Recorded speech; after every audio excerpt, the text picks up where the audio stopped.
આગામી સપ્તાહથી શાળાઓમાં ઉનાળુ વેકેશન પૂર્ણ થાય છે અને નવા સત્રની શરૂઆત થવાની છે।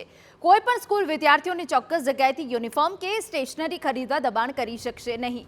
વાલીઓ અને વિદ્યાર્થીઓ શાળાની મનમાનીનો ભોગ ન બને તેને ધ્યાનમાં રાખીને અમદાવાદ શહેર જિલ્લા શિક્ષણ અધિકારીએ તમામ શાળાઓને નિર્દેશ આપ્યા છે કે વાલીઓને યુનિફોર્મ કે સ્ટેશનરીનો સામાન ચોક્કસ જગ્યા પરથી લેવા કોઈ દબાણ નથી।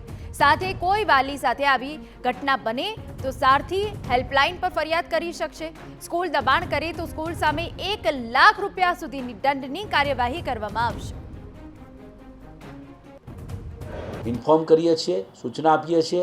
વધુમાં મારી સારથી હેલ્પલાઇન પણ છે, જેની અંદર પણ કોઈ પણ પ્રકારની વાલી વિદ્યાર્થીની આ પ્રકારની જો ફરિયાદ હોય તો તેના ઉપર પણ તેઓ મેસેજ દ્વારા અમને જણાવી શકે છે।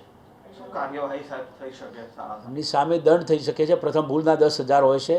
તાત્કાલિક અસરથી આ બંધ કરવા માટે અમે કાર્યવાહી કરીએ અને બીજું કે ભવિષ્યમાં બીજી ભૂલ થાય તો એના 25,000 અને તબક્કાવાર 1 લાખ રૂપિયા સુધીના પણ દંડની જોગવાઈ છે એમાં।